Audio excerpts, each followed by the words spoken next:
नमस्कार साथियों, मैं महेश बिश्नोई आपका स्वागत करता हूं अपने YouTube चैनल पर। उम्मीद है कि आप स्वस्थ होंगे, अच्छे होंगे, खुशहाल होंगे। और आप सभी को दीपावली की हार्दिक शुभकामनाएं साथियों। अपने परिवार के साथ सेफ, सुरक्षित और खूबसूरत दीपावली मनाएं, खुशियों के दीप जलाएं और अपनी एचटेट की तैयारी को जारी रखें। ठीक है। आज एचटेट टीजीटी साइंस के इस फ्री बैच में हम लोग डिस्कस करने वाले हैं नेम रिएक्शन का सेकंड पार्ट साथियों। सेकेंड पार्ट जो नेम रिएक्शन का है उसके अंदर हम क्या करने वाले हैं, डिस्कस करेंगे आज कि हमारे पास जो बाकी की बची हुई नेम रिएक्शंस है वो कौन सी है। हमने 10 नेम रिएक्शन पिछले पार्ट में डिस्कस कर ली थी। आज हम डिस्कस करने वाले हैं कितने पार्ट, हमारा सेकेंड पार्ट डिस्कस करने वाले हैं, जिसमें हमारे पास पहली रिएक्शन जो है वो है एसिटाइलेशन रिएक्शन है। ठीक है, एसिटाइलेशन रिएक्शन है। Acetylation reaction of salicylic acid. किसकी है? सैलिसिलिक एसिड की, यानी सैलिसिलिक अम्ल जो है उसकी एसिटाइलेशन रिएक्शन हमें पढ़नी है। ये बहुत इंपॉर्टेंट रिएक्शन है। इंपॉर्टेंट क्यों है? इसका मेडिसिनल यूज है। इसका क्या है? मेडिसिनल यूज है, यानी दवाइयों में काम आता है। दवाई के रूप में, दवाई के लिए यूज की जा सकती है, काम आती है ये रिएक्शन। देखते हैं कैसे।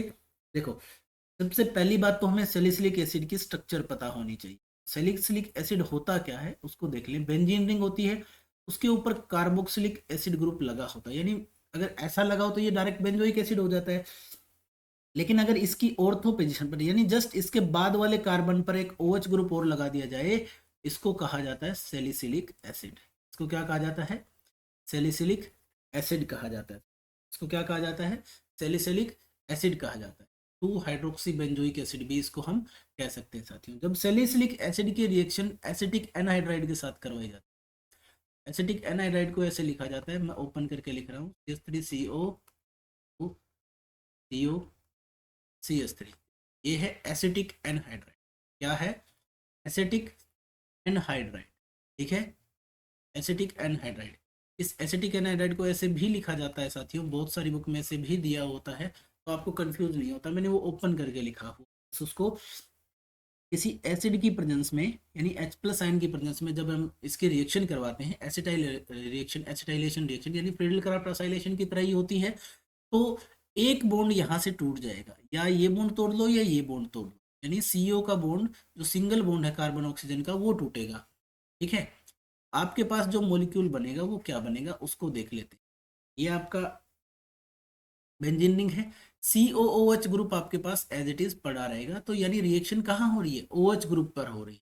तो यहाँ क्या लग जाएगा? यहाँ लग जाएगा आपका OCOCH3। देखो, OH का H निकलेगा, उसकी जगह COCH3 ग्रुप यहाँ पर लग जाएगा, यानी ये वाला COCH3 ग्रुप, इसका H निकल गया, ये बॉन्ड टूटेगा, यहाँ से COCH3 निकला, यहाँ इसका H निकला, और वो किसके साथ जुड़ जाएगा? तो बाकी बचे हुए इस मॉलिक्यूल के साथ वो जुड़ जाएगा, यानी CH3COOH बना दे। यानी आपको ये मिला आपके पास एसिटाइल सैलिसिलिक एसिड। ये क्या मिला? एसिटाइल सैलिसिलिक एसिड मिला। इसी को साथियों कहा जाता है एस्पिरिन। ये एस्पिरिन नाम की टेबलेट मेडिकल में बहुत यूज की जाती है, अच्छा खासा यूज है इसका, एस्पिरिन का। ठीक है, यानी ये एसिटाइलेशन रिएक्शन के थ्रू बनाई जाती है, और ये बना आपके पास एसिटिक एसिड, इसका एक बाई प्रोडक्ट। ठीक है, एसिटिक एसिड यानी कि एथेनोइक एसिड आपका इसका बाई प्रोडक्ट आपको मिल जाएगा साथियों। ठीक है, इसका मतलब ये एस्पिरिन बनाने के लिए बहुत इंपॉर्टेंट रिएक्शन है, acetylation reaction of salicylic acid. उसके बाद हम आगे बढ़ते हैं साथियों 12वीं रिएक्शन की तरफ, जो है हमारी कोल्बे रिएक्शन, जिसको हम क्या कहते हैं? कोल्बेज रिएक्शन कहते हैं। कोल्बे की रिएक्शन है, कोल्बे बोलबे ऐसे वाली रिएक्शन है। कोल्बे की रिएक्शन में क्या होता है? ये एक्चुअल में रिएक्शन होती है फिनोल की, यानी कि हमें किसकी रिएक्शन करवानी होती है? फिनोल की रिएक्शन करवानी होती है साथियों। फिनोल की रिएक्शन करवानी होती है किसके साथ? सोडियम हाइड्रोक्साइड के साथ, यानी एक स्ट्रॉन्ग बेस हमारे पास है। ये फिनोल जब सोडियम हाइड्रोक्साइड के साथ रिएक्ट करेगा तो सोडियम फिनोक्साइड आयन देगा। क्या देगा? सोडियम फिनोक्साइड आयन देगा साथियों। ठीक है, क्या देगा? सोडियम फिनोक्साइड आयन, इसको बोलते हैं सोडियम फिनोक्साइड आयन। क्या बोलते हैं? सोडियम फिनोक्साइड आयन बोलते हैं। ये है हमारा फिनोल। ठीक है, फिनोल जब किसके साथ रिएक्ट करेगा? NaOH के साथ रिएक्ट करेगा तो ये सोडियम फिनोक्साइड आयन देगा। अब जो सोडियम फिनोक्साइड आयन जो होता है, ये कार्बन डाइऑक्साइड के साथ एसिडिक मीडियम में रिएक्ट करता है। किसके साथ रिएक्ट करता है? कार्बन डाइऑक्साइड के साथ। किसमें? एसिडिक मीडियम में रिएक्ट करता है। ठीक है, तो और उससे क्या बनता है आपके पास? हाइड्रोक्सी बेंजोइक एसिड बनता है। उससे क्या बनता है? Hydroxy benzoic acid. यानी जो ऊपर वाली रिएक्शन का हमारे पास जो रिएक्टेंट था वो इसी से बनेगा। ठीक है, वो क्या बनेगा? इसी से बनेगा। अच्छा चलो मैं इस रिएक्शन के हिसाब से लिख देता हूँ कि कहाँ क्या आएगा, इसी के हिसाब से बना देंगे। यानी कि जो ऊपर हमने एस्टाइलेशन रिएक्शन की है जिससे हमने एस्पिरिन बनाया, उस वाला जो रिएक्टेंट है वो यहीं से मिल रहा है हमें। ठीक है, ये बनेगा OH और यहाँ COH। तो सेम चीज है बेटा, ऑर्थो पोजीशन पे दोनों एक दूसरे को। इसको हम बोलते हैं 2 हाइड्रोक्सी बेंजोइक एसिड। क्या बोलते हैं? 2 hydroxy benzoic acid. 2 hydroxy benzoic acid. 2 hydroxy benzoic acid कहते हैं। और इसी का नाम क्या होता है? सैलिसिलिक एसिड भी होता है। सैलिसिलिक एसिड भी होता है इसी का नाम। यानी इस रिएक्शन के ऊपर वाली रिएक्शन के लिए हमें किसकी जरूरत पड़ेगी? इस रिएक्शन की जरूरत पड़ेगी। कोल्बे रिएक्शन से ये वाला रिएजेंट अभिकारक बनाया जा सकता है। ठीक है, तो ये हमारी थी कोल्बे रिएक्शन साथियों। इसके बाद हम बात करते हैं नेक्स्ट रिएक्शन की। हमारे पास रिएक्शन नंबर 13 जो है वो है राइमर टाइमन रिएक्शन। क्या है? Rymer टाइमन reaction. ठीक है, नाम अजीब अजीब है लेकिन याद रखने पड़ेंगे, कोई चारा नहीं है। राइमर टाइमन रिएक्शन बहुत इंपॉर्टेंट है। ठीक है, एचटेट के पॉइंट ऑफ व्यू से बहुत इंपॉर्टेंट है, कई बार पूछी जा चुकी है, तो हम इसके बारे में बात कर लेते हैं। जब भी हम फिनोल की रिएक्शन करवाते हैं, किसकी रिएक्शन करवाएंगे साथियों? फिनोल की रिएक्शन है। ये किसकी रिएक्शन है? फिनोल की रिएक्शन है। जब भी हम फिनोल की रिएक्शन करवाएंगे किसके साथ? CHCl3 के साथ, यानी क्लोरोफॉर्म के साथ। किसके साथ? CHCl3 यानी कि क्लोरोफॉर्म के साथ। किसकी प्रेजेंस में? एक्वस बेस NaOH की प्रेजेंस में। एक्वस NaOH की प्रेजेंस में जब हम ये रिएक्शन करवाएंगे तो हमारे पास एक इंटरमीडिएट बनेगा। क्या बनेगा? एक इंटरमीडिएट बनेगा जो कि इस टाइप का होगा कुछ। ऊपर O- बनेगा, क्योंकि जैसे ये फिनोल NaOH के साथ रिएक्ट करता है ये सोडियम फिनोक्साइड आयन बनाता है। यहाँ पर आपके पास बनेगा CHCl2। यहाँ पर आपके पास क्या बनेगा? CHCl2 बनेगा साथी। क्या बनेगा? CHCl2। इसको हम कहते हैं इंटरमीडिएट। कई बार क्या होता है कि एग्जाम्स में ये इंटरमीडिएट ही पूछ लिया जाता है कि ये इंटरमीडिएट कौन सी रिएक्शन में बन रहा है। ठीक है, ये इंटरमीडिएट कौन सी रिएक्शन में बन रहा है यही पूछ लिया जाता है। तो अब ये हमारे पास इंटरमीडिएट बना जिसको हम फर्दर रिएक्शन करवा देते हैं किसके साथ? NaOH के साथ। जैसे ही इसको फर्दर बेस के साथ रिएक्शन करवाते हैं हमारे पास क्या बनता है साथियों? ऑर्थो पोजीशन पर CHO ग्रुप की एंट्री हो जाती है। किसकी ग्रुप की? किस कौन से ग्रुप की? एल्डिहाइड ग्रुप की एंट्री हो जाती है। और लास्ट स्टेप पे हम क्या करते हैं? इसमें H+ आयन यानी थोड़ा एसिड डाल देते हैं। आपको H+ आयन की जरूरत पड़ेगी क्योंकि ऊपर आपको वापस क्या बनाना है? O-Na+ से OH बनाना है। तो जब OH और CHO एक दूसरे के ऑर्थो पोजीशन पे होते हो तो इनको हम बोलते हैं salicylaldehyde. Salicyl aldehyde. Salicyl aldehyde इनको हम कहते हैं साथियों। बहुत ही इंपॉर्टेंट चीज है, आपको याद रखनी है। ठीक है, इस रिएक्शन का नाम है राइमर टाइमन रिएक्शन। उसके बाद नंबर 14 पे हमारे पास जो रिएक्शन आती है साथियों उसको हम कहते हैं विलियमसन सिंथेसिस। तो हम क्या कहते हैं? Williamson synthesis. विलियमसन सिंथेसिस कहते हैं। विलियमसन सिंथेसिस कहते हैं साथियों। तो हम क्या कहते हैं? विलियमसन सिंथेसिस कहते हैं। इथर्स के लिए होती है क्योंकि अनसिमेट्रिकल ईथर के बनाने का सबसे best method Williamson ether synthesis ही है साथियों। इससे क्या बनता है? ईथर बनता है। कौन से ईथर बनते हैं? Unsymmetrical ether. कैसे ईथर बनते हैं? अनसिमेट्रिकल ईथर्स बनते हैं साथियों इससे। क्या बनते हैं? अनसिमेट्रिकल ईथर बनते हैं साथियों इससे। ठीक है, अनसिमेट्रिकल ईथर हम इससे बना सकते हैं। सॉरी। अब हम बात करते हैं कि बनते हैं कैसे हैं। देखो बनेंगे कैसे। हमारे पास कोई एक अल्काइल हैलाइड होगा, उसके रिएक्शन हम करवाएंगे किसके साथ? सोडियम अल्कोक्साइड आयन के साथ। किसके साथ करवाएंगे? Sodium alkoxide. ये क्या होता है? ये होता है सोडियम एल्कोक्साइड आयन। क्या होता है? सोडियम एल्कोक्साइड आयन होता है साथियों। इसके साथ जब हम इसकी रिएक्शन करवाएंगे तो हमें क्या मिलेगा? इसको हम डैश लगाते हैं ताकि दोनों अलग दिखाई दे। हमें एक मिलेगा ईथर। क्या मिलेगा? ईथर मिलेगा। साथ में क्या निकल जाएगा? सोडियम हैलाइड साथ में बाहर निकल जाएगा। इस रिएक्शन में होता क्या है? इस रिएक्शन में SN2 अटैक होता है। क्या होता है साथियों? Substitution nucleophilic by molecular attack होता है, यानी SN2 अटैक होता है एल्कोक्साइड आयन का। SN2 attack of an alkoxide ion, attack of an alkoxide ion on the primary alkyl halide group, on the primary alkyl halide. ठीक है, जो primary alkyl halide हमने लिया उसके ऊपर SN2 अटैक होगा, किसका? एल्कोक्साइड आयन का होगा साथी। ठीक है, यानी कि अगर हम इसका एग्जांपल लेना चाहें वो ले सकते हैं, CH3 C CH3 CH3 O minus Na+, ये हमारा एक अल्कोक्साइड आयन है। ठीक है, और मैंने लिया CH3Br यहाँ पर ले लिया। चलिए, तो कैसे अटैक होगा? ये ऑक्सीजन का नेगेटिव चार्ज इधर अटैक करेगा इस कार्बन पे, ये वाला बॉन्ड चला जाएगा आगे, यानी ये इलेक्ट्रॉन आगे चले जाएंगे और ब्रोमाइड आयन बाहर निकल जाएगा। हमें क्या मिलेगा? CH3O, इधर भी CH3, यहाँ भी CH3 और यहाँ भी CH3, जैसा कि रिएक्टेंट में यानी अभिकारक में जैसा था वैसा ही उत्पाद में मिल जाएगा। प्लस में आपके पास क्या निकलेगा साथियों? NaBr निकल जाएगा, NaBr। अब इस रिएक्शन के लिए हमारे पास ये ईथर बना, हमें प्रोडक्ट में हमारे पास क्या बना? ईथर बना सर। अब इस रिएक्शन के बारे में कुछ खास बातें हैं, हमें उनको जान लेना है। इस रिएक्शन के बारे में कुछ खास बातें, वो क्या है कि बेटर रिजल्ट कब आते हैं? विलियमसन ईथर सिंथेसिस में बेटर रिजल्ट कब आते हैं, यानी बेटर रिजल्ट कब मिलेंगे आपको? बेटर रिजल्ट के लिए आपको कंडीशन याद रखनी। बेटर रिजल्ट तब मिलते हैं जब आपके पास अल्काइल हैलाइड क्या होगा? प्राइमरी होगा। क्या होगा? Alkyl halide is primary. वो प्राइमरी होना चाहिए। कैसा होना चाहिए? प्राइमरी होना चाहिए। प्राइमरी, सेकेंडरी, टर्सरी का मतलब क्या होता है बेटा?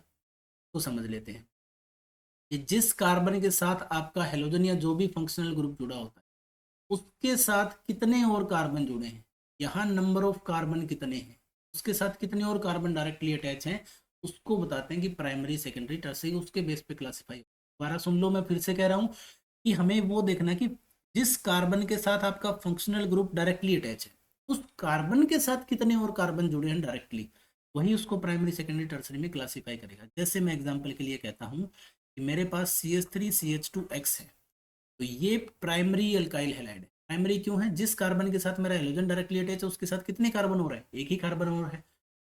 ऐसे ही मैं लेता हूँ CH3CHX CH3, तो ये मेरा सेकेंडरी अल्काइल हैलाइड है, क्योंकि जिस कार्बन के साथ मेरा हेलोजन डायरेक्टली अटैच है, ये रहा हेलोजन, ये कार्बन है, इसके साथ दो कार्बन और डायरेक्टली अटैच है, तो इसका मतलब क्या हुआ? ये सेकेंडरी अल्काइल हैलाइड होगा। ऐसे ही अगर मेरे पास कोई एक कार्बन है जिसके साथ मेरा हेलोजन डायरेक्टली अटैच है और उसके साथ तीन और कार्बन, एक दो तीन है, तो ये टर्सरी अल्काइल हैलाइड। ठीक है, तो ये सेकेंडरी, प्राइमरी और टर्सरी का मैंने आपको समझा दिया। तो बेटर रिजल्ट कब मिलते हैं? जब अल्काइल हैलाइड कैसा हो? प्राइमरी होना चाहिए। Alkyl halide must be primary. ठीक है, तो सेकेंडरी और टर्सरी के केस में क्या होगा? तो जब भी आपके पास सेकेंडरी और tertiary alkyl halide, in case of secondary and tertiary alkyl halide, tertiary alkyl halides elimination compete करती है, elimination reaction competes over substitution, competes over substitution, यानी एलिमिनेशन कंपीट करती है सब्स्टिट्यूशन के साथ साथियों। उनमें सेकेंडरी में क्या हो सकता है? एलिमिनेशन भी हो सकता है। अगर आपने टर्सरी अल्काइल हैलाइड यूज कर लिया, क्या होगा? If tertiary alkyl halide is used इस रिएक्शन में, यानी विलियमसन ईथर सिंथेसिस में अगर टर्सरी अल्काइल हैलाइड यूज किया है, then alkene will be the only product. तब क्या होगा? हमारा प्रोडक्ट क्या मिलेगा? ईथर नहीं मिलेगा, हमें एल्कीन मिलेगा। Alkene will be the only product due to elimination. इसकी वजह से एलिमिनेशन रिएक्शन की वजह, ड्यू टू एलिमिनेशन रिएक्शन, क्योंकि एलिमिनेशन प्रेफर हो जाएगी, एलिमिनेशन हो जाएगा। ठीक है, तो अल्कीन ओनली प्रोडक्ट मिलेगा हमें अगर हमने कौन सा यूज कर लिया? टर्सरी अल्काइल हैलाइड यूज कर लिया इस रिएक्शन में साथियों। इसका मैं एक एग्जांपल भी आपको दे देता हूं। एग्जांपल क्या है हमारे पास? मान लो हमारा इस बार अल्काइल हैलाइड टर्सरी है और अल्कोक्साइड आयन जो है वो हमारा प्राइमरी है। वो क्या है हमारा? प्राइमरी अल्कोक्साइड हैलाइड आयन है, Na+O-CH3, एक प्राइमरी अल्कोक्साइड आयन। तो जब ये रिएक्शन होगी ना, तब आपको क्या मिलेगा? एक अल्कीन मिलेगा, CH3 C double bond CH2 CH3 plus में आपके पास NaBr प्लस में CH3O, यानी आपको क्या मिला? एल्कीन मिल गया इसके अंदर, यानी एलिमिनेशन प्रेफर कर गया किसके बजाय, सब्स्टिट्यूशन के बजाय साथियों। तो इस रिएक्शन में आपको हमेशा याद रखना है कि जब भी आप विलियमसन ईथर सिंथेसिस का एग्जांपल देख रहे होते हैं तो आपको मस्ट इंश्योर कर देना है कि ईथर तभी मिलेगा जब आप अल्काइल हैलाइड के साथ लोगे, प्राइमरी लोगे साथियों। प्राइमरी 1 डिग्री अल्काइल हैलाइड ही जरूरी है। 15वीं रिएक्शन पे चलते हैं साथियों। 15th रिएक्शन जो है वो है हमारे पास रोजनमंड रिडक्शन। क्या है, रोजनमंड रिडक्शन रिएक्शन। रोजनमंड रिडक्शन रिएक्शन है साथियों। क्या है, रोजनमंड रिडक्शन रिएक्शन है। रोजनमंड रिडक्शन रिएक्शन में क्या होता है, हमारे पास एसिड क्लोराइड होते हैं, यानी असाइल क्लोराइड जो होते हैं उनको हम हाइड्रोजनेट करते हैं किसी कैटलिस्ट के ऊपर। ठीक है, जैसे कैटलिस्ट हो सकता है पैलेडियम या बेरियम सल्फेट की प्रेजेंस में हम करते हैं। जैसे हमारे पास क्या है, एसिड हैलाइड होते हैं।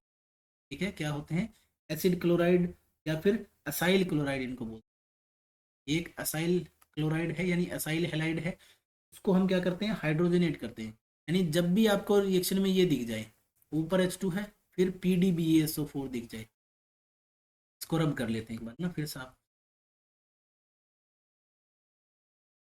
जब भी आपको ये असाइल क्लोराइड दिखे और साथ में H2 PdBaSO4 दिख जाए, पैलेडियम बेरियम सल्फेट, ठीक है, पैलेडियम किसके ऊपर है, बेरियम सल्फेट के ऊपर, जब भी ये दिख जाए तो इसका मतलब वो क्या है, रोजनमंड रिडक्शन रिएक्शन होता है। अब इसका नाम क्या है, बेंजोइल क्लोराइड। इसका नाम क्या है, बेंजोइल क्लोराइड है। ये क्या नाम है इसका, बेंजोइल क्लोराइड है साथियों। अब इससे प्रोडक्ट में क्या मिलने वाला है, प्रोडक्ट मिलेगा बेंजेल्डिहाइड। क्या प्रोडक्ट मिलने वाला है, यहाँ पर क्या हो जाएगा, CH2 ग्रुप आ जाएगा, बेंजेल्डिहाइड। बेंज एल्डिहाइड हमें मिल जाएगा साथियों। यानी रोजनमंड रिडक्शन क्या होती है, साइल हैलाइड को डायरेक्ट किस में कन्वर्ट कर देती है, एल्डिहाइड ग्रुप में, CHO ग्रुप में कन्वर्ट कर देती है साथियों। बहुत इंपॉर्टेंट रिएक्शन है हमारे लिए।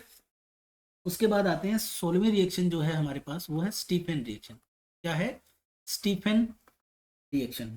ठीक है, स्टीफन रिएक्शन है 16वीं रिएक्शन जो है वो क्या है, स्टीफन रिएक्शन है साथियों। स्टीफन रिएक्शन में हम क्या करते हैं, हमारे पास नाइट्राइल्स होते हैं। इसका यूज किया जाता है स्टीफन रिएक्शन में, नाइट्राइल्स का यूज किया जाता है, यानी साइनाइड जो है आपके पास वो होते हैं, उनकी रिएक्शन हम करवाते हैं स्टेनस क्लोराइड के साथ। किसकी प्रेजेंस में, HCl की प्रेजेंस में। इसको हम क्या बोलते हैं, स्टेनस क्लोराइड। ठीक है, stannous chloride and HCl, nitrile या साइनाइड आप कह सकते हो। यानी नाइट्राइल्स की रिएक्शन है किसके साथ, स्टेनस क्लोराइड और HCl के साथ जब रिएक्शन करवाते हैं तो हमें क्या मिलता है, हमें मिलता है RCH डबल बॉन्ड NH। इसको हम कहते हैं इमीन। इसको हम क्या कहते हैं, इमाइन या इमीन बोलते हैं साथियों। ठीक है, जिसका हम अगर हाइड्रोलिसिस करवा दें, HCO प्लस यानी हाइड्रोलिसिस डाल दें, एसिड हाइड्रोलिसिस करवा दें तो हमें क्या मिलता है, एल्डिहाइड ग्रुप। यानी हमें क्या मिलेगा इसके अंदर, एल्डिहाइड एज ए प्रोडक्ट मिलेगा साथियों। ये क्या कहलाता है, हमारा इमाइन कहलाता है। क्या कहलाता है, RCH डबल बॉन्ड NH क्या कहलाता है, इमाइन कहलाता है, कोरिस्पॉन्डिंग इमाइन। ठीक है, इसके बाद जो नेक्स्ट हमारी बाइनेम रिएक्शन आती है साथियों, वो होती है इटार्ड रिएक्शन। वो क्या होती है, इटार्ड रिएक्शन है भाई, इटार्ड रिएक्शन। इस रिएक्शन को बहुत इंपॉर्टेंट माना गया है, इतना इतना कि एचटेट में पूछी जा चुकी है। ठीक है, इटार्ड रिएक्शन हम इसको कहते हैं। इटार्ड रिएक्शन में क्या होता है, हम टोलवीन की रिएक्शन करवाते हैं, यानी मिथाइल बेंजीन या फिर टोलवीन इसको हम कहते हैं। ठीक है, क्या है ये आपका, टोलवीन या फिर मिथाइल बेंजीन, दोनों में से कोई भी नाम आ जाए आपको यही लिखना है। ठीक है, टोलवीन या फिर मिथाइल बेंजीन की रिएक्शन है साथियों, इसके साथ क्रोमिल क्लोराइड के साथ होती है। किसके साथ होती है, क्रोमिल क्लोराइड के साथ होती है। CrO2 Cl2 जो होता है इसको बोलते हैं हम क्रोमिल क्लोराइड। ठीक है, या क्रोमाइल क्लोराइड भी कहा जाता है इसको। ठीक है, क्रोमाइल क्लोराइड या क्रोमिल क्लोराइड के साथ ये रिएक्शन होती है। किसकी प्रेजेंस में, एक नॉन पोलर सोलवेंट होता है कार्बन डाइसल्फाइड, उसकी प्रेजेंस में ये रिएक्शन होती है, कार्बन डाइसल्फाइड। यानी इसको हम क्या कहते हैं, carbon disulphide. Non polar nature का होता है। कैसा होता है, non polar solvent, non polar solvent है साथियों। ठीक है, कैसा है, नॉन पोलर सोलवेंट है, कार्बन डाइसल्फाइड। अब इसके अंदर हम क्या करते हैं, जैसे ही ये डालते हैं तो हमारे पास एक क्रोमियम का क्या बनता है, कॉम्प्लेक्स बनता है, यानी एक इंटरमीडिएट बनता है जिसको हम क्रोमियम कॉम्प्लेक्स भी कहते हैं। वो क्या बनता है, CHO आपके पास बनता है CrOH CrOH Cl2 और होल ट्वाइस इसका। ठीक है, ये हमारे पास एक क्या बनता है, क्रोमियम का कॉम्प्लेक्स बनता है। क्या बनता है? क्रोमियम का कॉम्प्लेक्स बनता है साथ ही।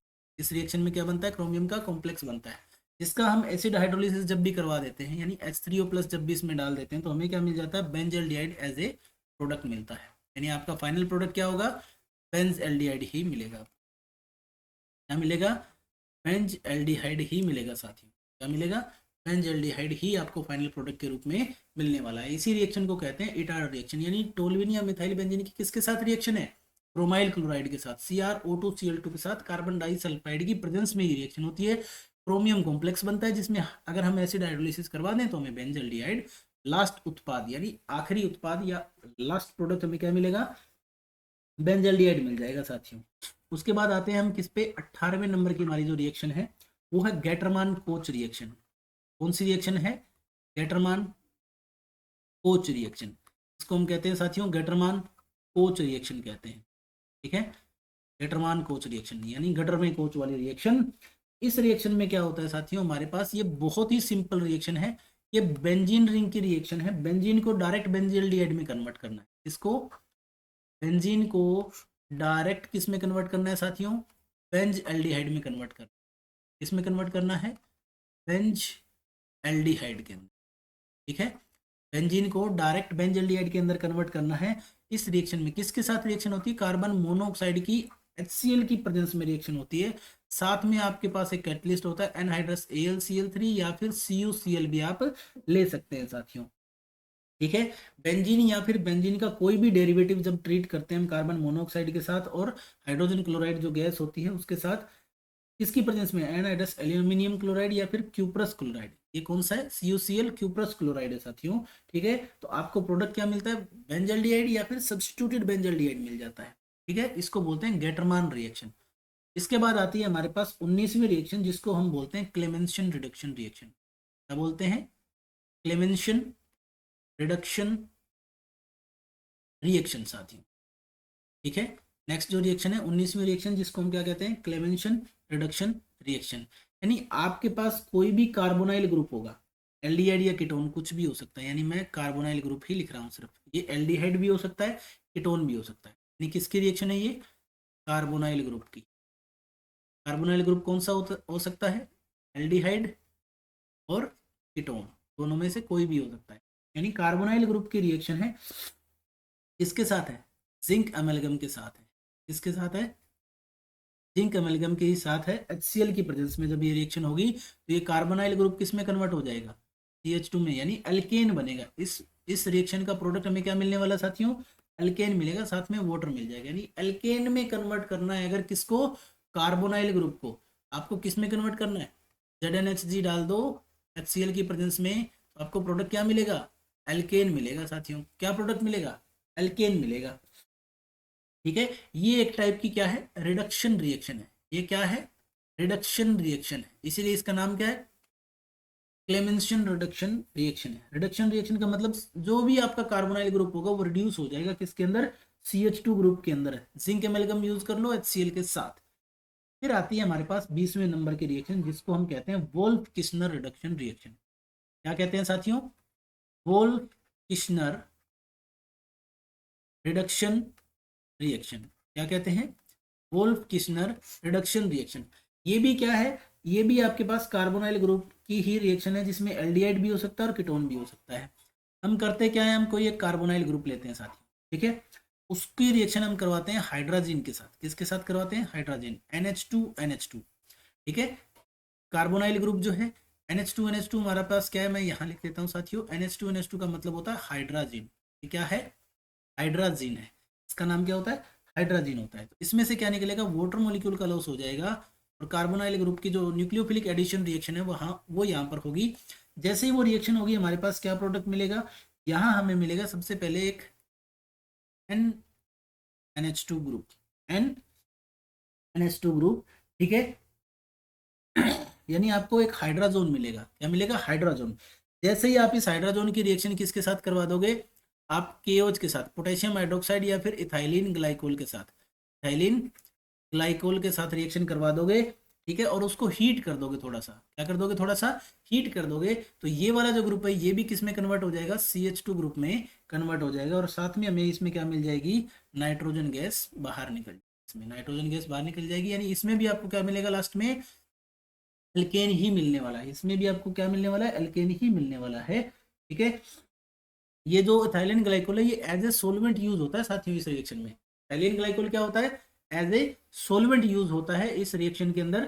ठीक है, तो इस रिएक्शन को हम कहते हैं वोल्फ किस्नर रिडक्शन रिएक्शन, जिसमें सबसे पहले हाइड्रोजन के साथ रिएक्शन करते हैं, न्यूक्लियोफिलिक एडिशन रिएक्शन होती है, उसके बाद KOH के साथ हाई बॉइलिंग सोलवेंट जैसे कि इथाइलिन ग्लाइकोल जो है उसको हीट करके हम रिएक्शन करते हैं तो एल्केन में कन्वर्ट हो जाता है साथियों।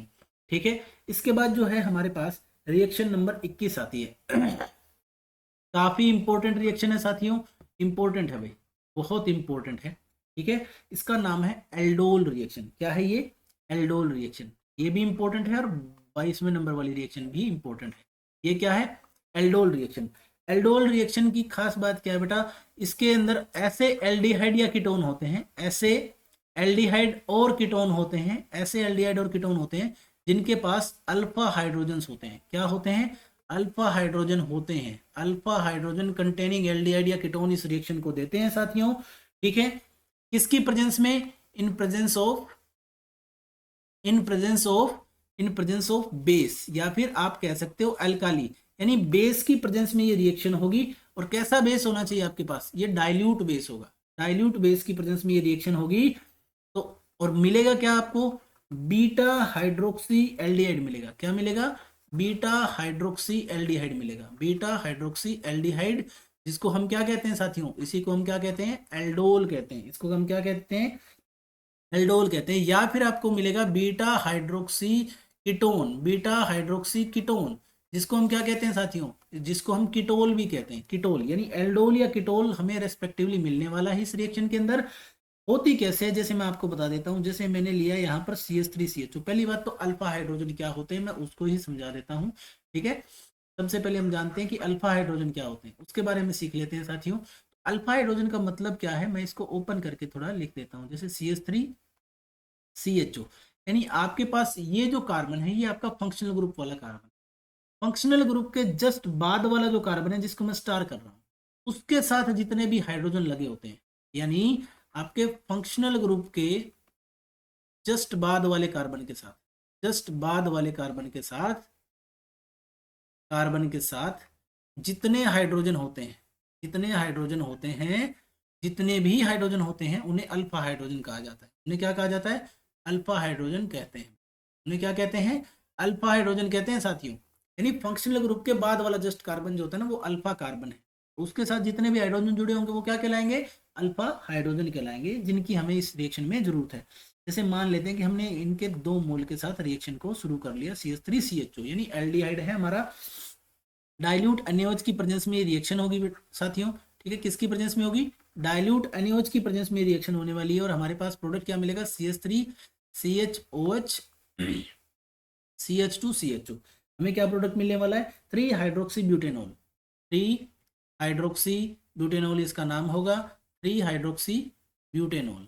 ठीक है, इसको हम कहते हैं एल्डोल। क्या कहते हैं, एल्डोल कहते हैं साथियों। और इसी के साथ अगर हम कीटोन की रिएक्शन देखना चाहें, CH3COCH3 यानी एक कीटोन की रिएक्शन अगर हम करना चाहें वही डाइल्यूट बेस के साथ, तो बेस हम यहाँ पर दूसरा भी ले सकते हैं, जैसे बेरियम हाइड्रोक्साइड भी लिया जा सकता है, डाइल्यूट बेस लेना है साथियों में। ठीक है, तो अब हमारे पास क्या मिलेगा, हमें एक कीटोन मिलेगा, हमें क्या मिलेगा, एक कीटोन मिलेगा, CH3 इधर OH, फिर CH2CHO आपको CH2CO CH3 मिल जाएगा, सॉरी। ठीक है, थोड़ा सा मैं इसको इरेज कर देता हूँ, CHO गलती से मैंने लिख दिया एल्डिहाइड वाला फ्लो में। ठीक है, कीटोन है तो CH2CO CH3 आपको यहाँ पर मिल जाएगा साथियों। ठीक है, तो ये क्या है आपका, ये आपका 4 हाइड्रोक्सी 4 मिथाइल पेंटेन 2 ओन है। क्या है, 4 हाइड्रोक्सी 4 मिथाइल पेंटेन 2 ओन है, पेंटेन 2 ओन है साथियों। क्या है, पेंटेन 2 ओन है, ये N है, ये नहीं है, पेंटेन 2 ओन है साथियों। ये आपका क्या है, कीटोल बन गया, ये आपका क्या बन गया है, कीटोल बन गया। ठीक है, इसके बाद आती है इंपॉर्टेंट रिएक्शन है। दूसरी इसी का ही सेकंड पार्ट मान सकते हो आप इसको, ठीक है, मोस्ट इंपॉर्टेंट लिख सकते हो आप इसको, इसी का ही सेकंड पार्ट है। इसको हम कहते हैं एल्डोल कंडेंसेशन रिएक्शन। क्या कहते हैं? Aldol condensation reaction. यानी एक तो एल्डोल रिएक्शन, दूसरी एल्डोल कंडेंसेशन रिएक्शन है साथियों। तो एल्डोल कंडेंसेशन में रिएक्शन में क्या होता है कि जो भी एल्डोल या कीटोल हमने बनाया है, एल्डोल या फिर कीटोल हमने जो पहली रिएक्शन में बनाया था, वो वाटर लूज करते हैं हीटिंग पे। अगर हम उनको हीट करेंगे ना तो वो रेडिली वाटर लूज करेंगे और हमारे लिए क्या बना के देंगे हमें? Alpha beta unsaturated carbonyl compound. Alpha beta unsaturated carbonyl compound मिलेंगे, कार्बोनाइल कंपाउंड मिलेंगे, कार्बोनाइल्स यानी alpha beta unsaturated carbonyl compound मिलेंगे। जैसे कि ये वाली रिएक्शन जो है इसको हम देख लेते हैं, 2CH3COH, ठीक है। इसकी रिएक्शन हमने की किसके साथ? डाइल्यूट NaOH के साथ इसकी रिएक्शन को हमने करवाया। हमें मिलेगा CH3CHOH CH2CHO, ये एक एल्डोल मिला हमें। ये क्या मिला? एक एल्डोल मिला। इस एल्डोल को जब हमने हीट कर दिया, ये क्या मिला? एल्डोल मिला। एल्डोल को जैसे ही हमने हीट किया, इसने वाटर मॉलिक्यूल को लूज कर दिया और हमें क्या मिला? CH3C double bond, CH3CH double bond CHCHO, CHCHO हमें मिला। इसको बोलते हैं ब्यूट टू इनल। क्या नाम है इसका? But two enal. क्या क्या नाम है भाई? But two enal. ये है एल्डोल कंडेंसेशन प्रोडक्ट हमारा। क्या है? एल्डोल कंडेंसेशन प्रोडक्ट है साथियों। एल्डोल कंडेंसेशन क्या है? प्रोडक्ट है हमारा। अब इस एल्डोल कंडेंसेशन प्रोडक्ट की एक सुपर ट्रिक बता देता हूँ, ठीक है, दिमाग की बत्ती जलाने वाली ट्रिक है। ट्रिक क्या है? आपको डायरेक्ट एल्डोल कंडेंसेशन प्रोडक्ट जब भी बनाना हो तो आप इसको कैसे बना सकते हैं, ठीक है। तो उसको हम देखते हैं। ट्रिक क्या है? आपको क्या करना है, एक मॉलिक्यूल को ऐसे लिख लेना है कि उसका कार्बोनाइल वाला ग्रुप यानी ऑक्सीजन ग्रुप जो है वो नीचे की तरफ बॉन्डेड दिखाई दे, ठीक है। तो दूसरा जो मॉलिक्यूल है, अब इसी के दो मॉलिक्यूल लिए हमने, तो दूसरा जो मॉलिक्यूल है उसके अल्फा हाइड्रोजन वाले कार्बन को ठीक इसके ऑक्सीजन के नीचे लिखना है और उसके अल्फा हाइड्रोजन को फैला देना है, ठीक है। अब हमें क्या करना है? अब हमें करना ये है कि इसमें से ये H2O मॉलिक्यूल बाहर निकाल देना है। क्या करना है? बस इतना ही करना है कि आपको H2O मॉलिक्यूल बाहर निकाल, और अब इसके बाकी बचे हुए मॉलिक्यूल को एज इट इज जोड़ देना है। ऊपर क्या बचा? CH3 CH और डबल बॉन्ड बचा, तो उसको एज इट इज देख दिया। नीचे क्या बचा? H2 तो गया, CH बचा, CHCHO। मेरे हिसाब से आपको समझ में आ गया कि ये और ये दोनों प्रोडक्ट क्या है? सेम है। ब्यूट टू इनल आपका बन गया। यानी ये आपका एल्डोल कंडेंसेशन प्रोडक्ट है। छोटी सी ट्रिक है, बिल्कुल इजीली हो जाता है साथियों, ठीक है। इसके बाद आता है हमारे पास नेक्स्ट जो रिएक्शन है नंबर 23, रिएक्शन नंबर 23। ये है क्रॉस एल्डोल कंडेंसेशन। क्या है? Cross aldol condensation reaction. क्या है?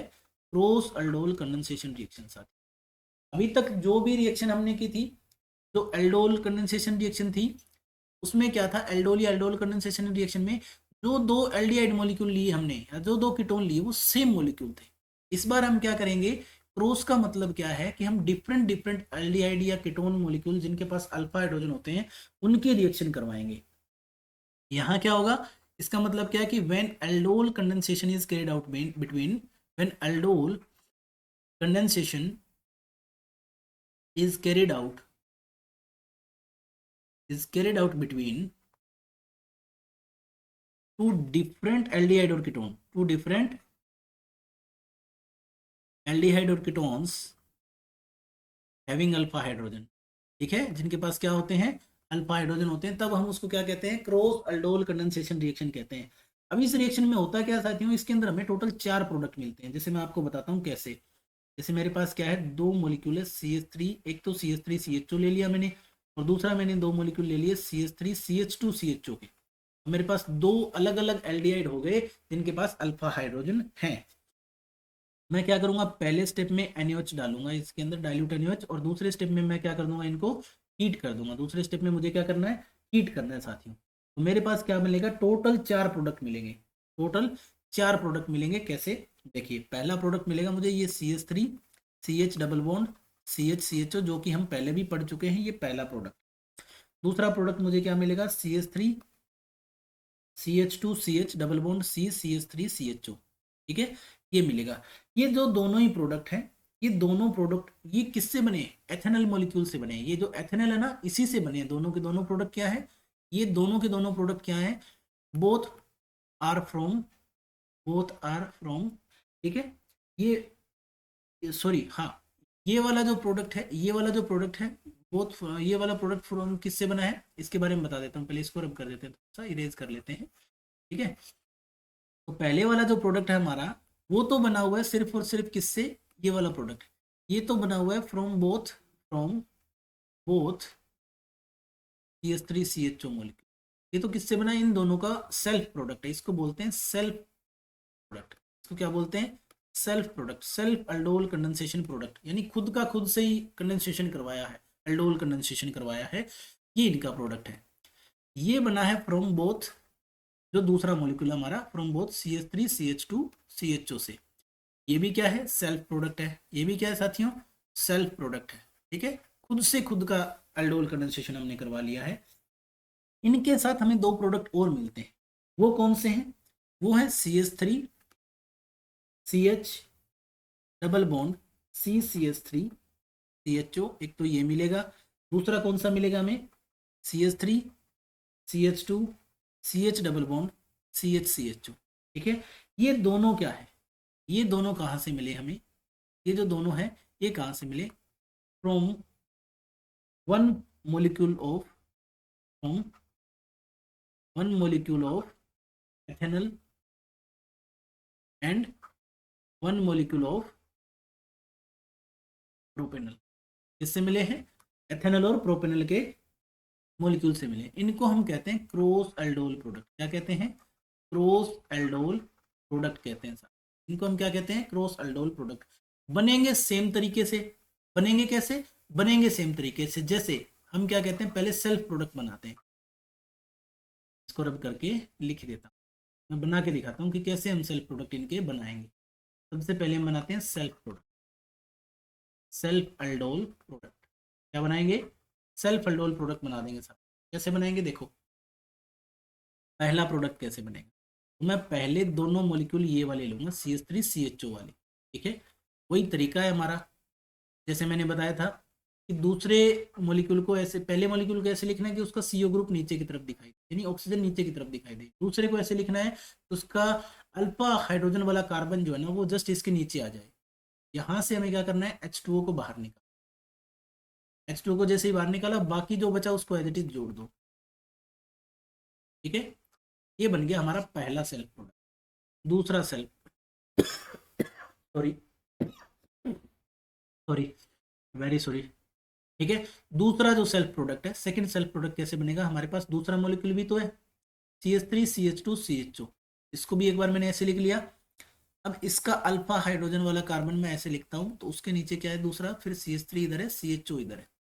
ये अल्फा हाइड्रोजन वाला कार्बन है, तो इसी को इसके नीचे रखना है। इसको मत रख लेना, ये वाला रखना है। इसकी बात कर रहा हूं, इसको रखना है इसके नीचे। यहां से वाटर मॉलिक्यूल बाहर निकाल दिया।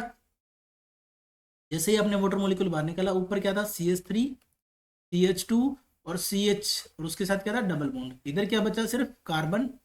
इसका एक बॉन्ड CH3 के साथ है और दूसरा बॉन्ड CHO के साथ है। तो ये आपके हो गए दोनों सेल्फ प्रोडक्ट। ये क्या है? दोनों सेल्फ प्रोडक्ट। अब हम बनाते हैं साथियों क्रॉस प्रोडक्ट। क्या बनाते हैं? क्रॉस प्रोडक्ट बनाएंगे। क्रॉस प्रोडक्ट में पहला क्रॉस प्रोडक्ट कैसे बनेगा? पहले हम क्या करते हैं, इसी मॉलिक्यूल, छोटे वाले मॉलिक्यूल को ऊपर रख लेते हैं, यानी कोई भी एक को ऊपर रख लो, दूसरे को नीचे रख लो, ठीक है। तो इस पर अल्फा हाइड्रोजन वाला कार्बन यहाँ रखा, CH3CHO ऐसे हो गया। इसमें से क्या निकाल देंगे हम? H2O मॉलिक्यूल बाहर निकाल देंगे। जैसे ही H2O मॉलिक्यूल बाहर निकाला, हमारे पास बचा क्या? CH3CH डबल बॉन्ड CH3 और CHO। ये हमारा पहला क्रॉस प्रोडक्ट हुआ। दूसरा क्रॉस प्रोडक्ट कैसे बनेगा देखो, इस बार इस मॉलिक्यूल को ऊपर ले लेंगे, इसको नीचे ले लेंगे, यानी ऊपर किसको लिखेंगे? CH3CH2CHO, ठीक है। नीचे किसको लिखेंगे? CH3CHO को। यहां से हम क्या निकाल देंगे? H2O को बाहर निकाल देंगे साथियों। बाकी जो बचा उसको एज इट इज जोड़ देंगे। तो ऊपर क्या बचा? CH3CH2CH double bond CHCHO। तो ये दोनों तो हमारे हैं क्रॉस प्रोडक्ट, ठीक है। ये दोनों तो क्रॉस से बने हैं, और ये दोनों हैं हमारे सेल्फ प्रोडक्ट। ठीक है, ये दोनों क्या है, हमारे सेल्फ प्रोडक्ट है साथियों। इसके बाद हम आगे बढ़ते हैं, जो रिएक्शन है हमारे पास, रिएक्शन नंबर 24, ये भी इंपॉर्टेंट है साथियों, अच्छी खासी इंपॉर्टेंट रिएक्शन है, आती है एग्जाम में। इसके बारे में बात कर लेते हैं। ये रिएक्शन, इसका नाम क्या है, इसका नाम है केनी-ज़ेरो रिएक्शन। क्या नाम है, केनी-ज़ेरो रिएक्शन। क्या नाम है भाई, केनी-ज़ेरो रिएक्शन इसका नाम है। ये रिएक्शन क्या है, किसके बारे में है, कैसे होती है, देखो, ऐसे एल्डिहाइड या कीटोन जिनके पास अल्फा हाइड्रोजन नहीं होते, जिनके पास क्या नहीं होते, अल्फा हाइड्रोजन नहीं होते, यानी कि aldehydes which do not have alpha hydrogen, which do not have alpha hydrogen, जिनके पास अल्फा हाइड्रोजन नहीं होते, वो वाले ये रिएक्शन देते हैं, undergo self oxidation and reduction reaction. उनका खुद का ही ऑक्सीडेशन, खुद का ही रिडक्शन हो जाता है।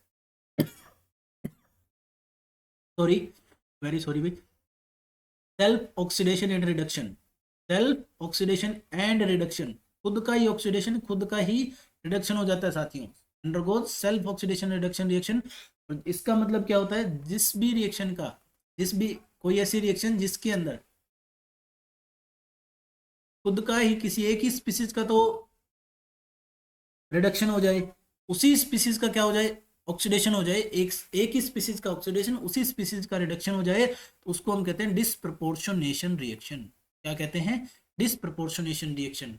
ये भी पूछ लिया जाता है कई बार कि इनमें से कौन सी डिस्प्रपोर्शनेशन रिएक्शन है, नाम देके, तो केनी-ज़ेरो रिएक्शन डिस्प्रपोर्शनेशन रिएक्शन की तरह बिहेव करती है साथियों। इसके साथ on treatment with strong alkali, strong alkali यानी स्ट्रॉन्ग बेस चाहिए होगा आपको, कंसंट्रेटेड बेस चाहिए होगा साथियों, कंसंट्रेटेड बेस चाहिए होगा। इसमें एक मॉलिक्यूल जो होता है वो तो रिड्यूस हो जाता है अल्कोहल के अंदर, दूसरा ऑक्सीडाइज हो जाता है किसके अंदर, कार्बोक्सिलिक एसिड सोल्ट के अंदर। ठीक है, तो हमारे पास जैसे एग्जांपल के लिए मैं इस रिएक्शन को लिखता हूँ कि हमारे पास ये वाली रिएक्शन है, इसमें दोनों हाइड्रोजन है यहाँ, HCl यानी फॉर्मल्डिहाइड की रिएक्शन है ये, इसको हम क्या कहते हैं, फॉर्मल्डिहाइड। मैं इस फॉर्मल्डिहाइड के दो मॉलिक्यूल ले लेता हूँ सर, क्या ले लेता हूँ, फॉर्मल्डिहाइड के दो मॉलिक्यूल लेता हूँ, क्योंकि इनके पास अल्फा हाइड्रोजन होते ही नहीं फॉर्मल्डिहाइड में। और मैं इसकी रिएक्शन किसके साथ करवा रहा हूँ, कंसंट्रेटेड अल्काली, NaOH या KOH दोनों ही ले सकते हो। एक तो हमारा अल्कोहल में रिड्यूस हो जाएगा, ये तो रिडक्शन प्रोडक्ट है, ये क्या है, रिडक्शन प्रोडक्ट अल्कोहल वाला। एक हो जाएगा दूसरा मॉलिक्यूल जो है वो हमारा इसके अंदर कार्बोक्सिलिक एसिड के सोल्ट के अंदर कन्वर्ट हो जाएगा, इसके अंदर कार्बोक्सिलिक एसिड सोल्ट के अंदर, जो आप यहाँ पर बेस ले रहे हो, जैसे NaOH लिया तो Na+ आ जाएगा। ठीक है, ये carboxylic acid salt, carboxylic acid salt जो है उसमें कन्वर्ट हो जाएगा, ये हमारा क्या है, ऑक्सीडेशन प्रोडक्ट, ऑक्सीडेशन प्रोडक्ट जो है वो ये रहेगा इस रिएक्शन का। ठीक है, अगर यहाँ KOH लिया होता साथियों तो यहाँ K+ आ जाता, बस इतना ही फर्क होता। जैसे मैं एक और एग्जांपल इस रिएक्शन का ले सकता हूँ, वो एग्जांपल क्या है, उसको हम ले लेते हैं कि बेंजल्डिहाइड जो होता है CHO ग्रुप, दो मॉलिक्यूल इसके ले लेते हैं। बेंजल्डिहाइड में भी कोई अल्फा हाइड्रोजन नहीं होता, हम कंसंट्रेटेड NaOH यहाँ ले लेंगे, हमारे पास बनेगा क्या, एक तो हमारे पास बनेगा CH2OH आ जाएगा यहाँ पर, यानी ये किस में कन्वर्ट हो गया, CHO ग्रुप, ये तो CH2OH यानी अल्कोहल में, यानी बेंजिल अल्कोहल जिसको हम बोलते हैं, बेंजिल अल्कोहल में कन्वर्ट हो गया। और दूसरा हमारा किस में कन्वर्ट हो जाएगा, कार्बोक्सिलिक एसिड सोल्ट ऑफ, ठीक है, तो कार्बोक्सिलिक एसिड सोल्ट में, यानी सोडियम बेंजोएट इसको हम कह सकते हैं, सोडियम बेंजोएट में कन्वर्ट हो जाएगा। ये एसिड का साल्ट, ये रिडक्शन वाला प्रोडक्ट, ये ऑक्सीडेशन वाला प्रोडक्ट साथियों। क्या इतनी बात आपको समझ में आई भी, आगे बढ़ते हैं साथियों हमारे। ठीक है, अब जो रिएक्शन है हमारे पास वो है रिएक्शन नंबर 25, उसे हम कहते हैं कोलबे रिएक्शन। क्या कहते हैं, कोलबेज रिएक्शन कहते हैं साथियों। कोलबे रिएक्शन में क्या होता है, एक्वस सॉल्यूशन लेते हैं हम सोडियम या potassium salt of carboxylic acid का, क्या लेते हैं, एक्वस सॉल्यूशन ऑफ सोडियम और potassium salt of carboxylic acid का, ये है हमारा सोडियम सोल्ट, इसका कार्बोक्सिलिक एसिड का। ठीक है, कार्बोक्सिलिक एसिड का सोडियम सोल्ट लेते हैं साथियों, उसकी रिएक्शन हम किसके साथ करवाते हैं, इसके एक्वस सॉल्यूशन है, ठीक है, इसका हम क्या करवा देते हैं, इलेक्ट्रोलिसिस करवा देते हैं। क्या करवा देते हैं, इलेक्ट्रोलिसिस, इलेक्ट्रोलिसिस। ये +1 क्लास की रिएक्शन है साथियों, इलेक्ट्रोलिसिस करवा लेते हैं तो इससे हमें क्या मिलता है, एल्केन मिलता है। क्या मिलता है, एल्केन मिलता है। ठीक है, क्या मिलेगा, एल्केन मिलेगा साथियों। इससे हमें क्या मिलेगा, एल्केन मिलेगा। और एल्केन की खासियत क्या होगी, उसके अंदर even number of carbon atom होंगे। Even number of carbon atom containing alkane ही आपको इस रिएक्शन से मिलने वाला है साथियों। साथ में आपको क्या मिलेगा, बाई प्रोडक्ट के रूप में CO2 गैस बाहर निकलेगी, प्लस में हाइड्रोजन भी निकलने वाला है। ठीक है, तो इससे हमें क्या मिलेगा, even number of carbon atom वाले एल्केन मिलने वाला है साथ। उसके बाद आती है हमारे पास रिएक्शन नंबर 26, उसको हम बोलते हैं Hell Volhard Zelinsky reaction. Hell Volhard Zelinsky reaction, Zelinsky reaction, या फिर इसको नाम दिया जाता है HVZ रिएक्शन भी कहा जाता है। क्या कहा जाता है, HVZ रिएक्शन भी इसको कहा जाता है साथियों, हेल वोल्हार्ड जेलेंस्की रिएक्शन। ये रिएक्शन ऐसे कार्बोक्सिलिक एसिड की होती है जिनके पास अल्फा हाइड्रोजन होते हैं। ठीक है, यानी alpha hydrogen containing carboxylic acid होने चाहिए, कंटेनिंग कार्बोक्सिलिक एसिड। ये अल्फा हाइड्रोजन तो हाथ धो के पीछे पड़े हुए हैं, alpha hydrogen containing carboxylic acid ये रिएक्शन देंगे। ठीक है, ऐसे एसिड हमें चाहिए जो alpha hydrogen containing carboxylic acid हो। जैसे मान लेते हैं कि हमारे पास ये है RCH2COOH, तो ये अल्फा कार्बन है, इसके साथ वाले ये जो हाइड्रोजन है ये अल्फा हाइड्रोजन हो गए साथियों। इसकी रिएक्शन किसके साथ होती है, हेलोजन के साथ रिएक्शन करता है, लेकिन रेड फॉस्फोरस की प्रेजेंस में होती है। किसकी प्रेजेंस में होती है, रेड फॉस्फोरस की प्रेजेंस में। और फिर इसका क्या करवा देते हैं हम, हाइड्रोलिसिस करवा देते हैं। इससे हमें क्या मिलता है, इससे हमें ये वाला प्रोडक्ट मिलता है, यानी अल्फा हेलो कार्बोक्सिलिक एसिड मिलता है। क्या मिलता है, अल्फा हेलो कार्बोक्सिलिक एसिड मिलता है साथियों, अल्फा हेलो कार्बोक्सिलिक एसिड मिलता है हमें, अल्फा हेलो कार्बोक्सिलिक एसिड। अब इस रिएक्शन में हेलोजन क्या हो सकता है, सिर्फ क्लोरीन और ब्रोमीन हो सकता है, उनके अलावा कुछ नहीं हो सकता। ठीक है, तो इसको हम कहते हैं हेल वोल्हार्ड जेलेंस्की रिएक्शन। इसको हम क्या कहते हैं साथियों, हेल वोल्हार्ड जेलेंस्की रिएक्शन। उसके बाद हमारे पास आती है रिएक्शन नंबर 27, इसको हम बोलते हैं Gabriel phthalimide synthesis. Gabriel phthalimide synthesis क्या कहते हैं, गैब्रियल थैलिमाइड सिंथेसिस कहते हैं साथियों। अब गैब्रियल थैलिमाइड सिंथेसिस में क्या होता है, ये प्रिपरेशन रिएक्शन होती है किसकी, प्राइमरी अमाइंस की। इससे किसका प्रिपरेशन होता है, preparation of primary amines only, preparation of primary amines का। ठीक है, प्राइमरी अमाइंस का प्रिपरेशन होता है इससे। कैसे होता है देखो, मैं बताता हूँ आपको। हम इसके लिए किसका यूज करते हैं, थैलेमाइड का यूज करते हैं। किसका यूज करते हैं, थैलिमाइड का यूज करते हैं। थैलिमाइड क्या होता है, ये होता है CO, इधर भी CO, ये क्या होता है हमारा NH होता है, इसका नाम होता है थैलिमाइड। क्या नाम होता है इसका, थैलिमाइड। थैलिमाइड की रिएक्शन हम करवाते हैं सबसे पहले किसके साथ, बेस के साथ, यानी KOH के साथ। जैसे ही बेस के साथ रिएक्शन करवाएंगे इसका सोल्ट बन जाएगा। ठीक है, थैलिमाइड का सोल्ट बन जाता है साथियों। कैसे बनता है ये देख लेना, इधर देख लेना है कैसे बनता है सोल्ट। ये N-K+, ऐसे आपके पास क्या बन जाएगा, सोल्ट बन जाएगा, जिसकी हम रिएक्शन किसके साथ करवा देते हैं, अल्काइल हैलाइड के साथ रिएक्शन करवा देते हैं। तो जैसे ही अल्काइल हैलाइड के साथ रिएक्शन करवा देते हैं तो ये एन अल्काइल थैलिमाइड बन जाता है। क्या बन जाता है, एन अल्काइल थैलिमाइड, यानी NR बन जाता है। ये इसको हम एन अल्काइल थैलिमाइड बोलते हैं। क्या बोलते हैं, एन अल्काइल थैलिमाइड। क्या बोलते हैं साथियों, एन अल्काइल थैलिमाइड हम इसको कहते हैं। अब जो एन अल्काइल थैलिमाइड होता है इसकी रिएक्शन हम करवाते हैं किसके साथ, NaOH, जो कि एक्वस NaOH में इसको डाल देते हैं। जैसे ही एक्वस NaOH में इसको डाल देते हैं, यानी अल्कलाइन हाइड्रोलिसिस अगर हम इसका करवा देते हैं तो ये किस में टूट जाता है, ये प्राइमरी अमाइंस और कोरेस्पोंडिंग सॉल्ट में टूट जाता है, COO-Na+, और ये भी COO-Na+, और साथ में आपको क्या मिल जाता है साथियों, RNH2, यानी प्राइमरी अमाइन मिल जाता है आपको। क्या मिल जाता है, प्राइमरी अमाइन मिल जाता है। अब इस रिएक्शन की खास बात क्या है साथियों, इसके बारे में कुछ खास बात है वो जान लो। वो खास बात क्या है कि प्राइमरी अमाइन तो बना सकते हैं लेकिन एरोमेटिक प्राइमरी अमाइन नहीं बना सकते। Aromatic primary amines, aromatic primary amines can't be prepared by this method, prepared by this reaction। यानी प्राइमरी एरोमेटिक अमाइन जो है वो इस रिएक्शन से या इस मेथड से नहीं बना सकते। ऐसा क्यों, इसका रीजन क्या है साथियों, ये देख लो। बिकॉज जो अराइल हैलाइड होता है, because the aryl halide do not react with aryl halide do not undergo, आप ये कह सकते हो डू नॉट अंडरगो, हमें पता है कि अराइल हैलाइड क्या नहीं देते, न्यूक्लियोफिलिक सब्स्टिट्यूशन नहीं देते। Do not undergo, do not undergo nucleophilic substitution reaction, क्या नहीं देते, न्यूक्लियोफिलिक सब्स्टिट्यूशन रिएक्शन नहीं देते विद द एनायन फॉर्म्ड, ठीक है, किसके साथ, with the anion formed by phthalimide, ठीक है, बाय थैलिमाइड। तो थैलिमाइड ने एनायन बनाया था, देखो यहाँ पर इस स्टेप में ये जो एनायन बनाया था थैलिमाइड ने, इसके साथ अराइल हैलाइड लेते अगर, तो प्राइमरी एरोमेटिक अमाइंस अगर हमें बनाने होते तो यहाँ अराइल हैलाइड लेना पड़ता, तभी तो ArNH2 बनता वहां पर। तो अराइल हैलाइड इसके साथ सब न्यूक्लियोफिलिक सब्स्टिट्यूशन रिएक्शन ही नहीं देते हैं, इस वजह से इस मेथड से हम एरोमेटिक प्राइमरी अमाइन नहीं बना सकते हैं साथियों, ठीक है, इसी वजह से एरोमेटिक प्राइमरी अमाइन हम नहीं बना सकते हैं इस मेथड से।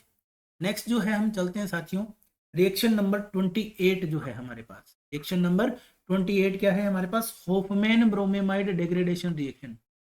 होफमैन ब्रोमेमाइड, ब्रोमेमाइड क्या लिख दिया, होफमैन ब्रोमेमाइड, ब्रोमेमाइड है, ठीक है, Hofmann bromamide, Hofmann bromamide degradation reaction क्या है, होफमैन ब्रोमेमाइड डिग्रेडेशन रिएक्शन है, ठीक है, होफमैन ब्रोमेमाइड डिग्रेडेशन रिएक्शन जो है उसकी हम बात करते हैं साथियों।